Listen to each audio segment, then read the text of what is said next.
일본의 경제보복 조치에 대한 강력한 맞대응 카드로 우리 정부가 적극 검토했던 일본의 화이트리스트 제외 결정이 약간 늦춰졌습니다.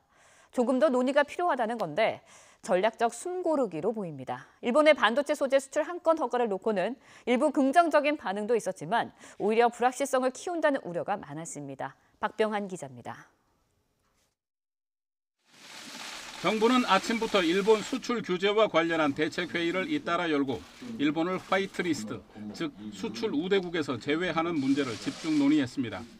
일본을 수출 우대국이 포함된 가 지역에서 다 지역으로 바꾸고 수출을 포괄 허가에서 개별 허가로 바꾸는 것 등이 주요 내용입니다.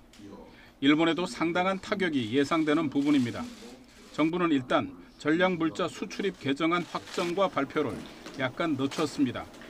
구체적인 규제 수준과 추진 일정을 좀 더 조율할 필요가 있다는 게 정부의 판단입니다.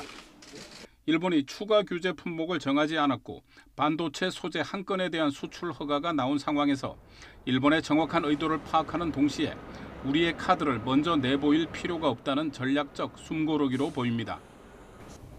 일본의 한국에 대한 경제 공격은 세계 지도국가답지 않은 부당한 처사이며 자유무역의 최대 수혜국으로서 자기 모습입니다. 우리는 일본의 경제 공격이 원상회복되도록 외교적 노력을 강화할 것입니다.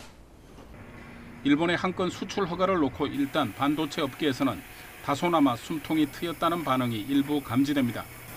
하지만 일본이 한국을 화이트리스트에서 제외한 기조를 유지하는 한 이런 일회성 수출 허가는 도움이 되지 않는다는 분석이 우세합니다.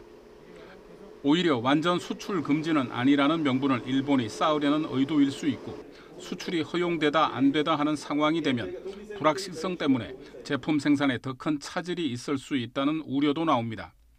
산업부 관계자도 일본의 포토레지스트 수출 허가가 특별한 움직임은 아니라고 평가하면서 일본은 그들의 일정대로 가는 것이고 우리는 우리 일정대로 갈 예정이라고 말했습니다. 이에 따라 오는 광복절에 있을 문재인 대통령의 메시지와 오는 21일로 예정된 한중일 외교장관 회의 결과가 한일 갈등의 변곡점이 될 가능성이 높습니다. YTN 박병환입니다.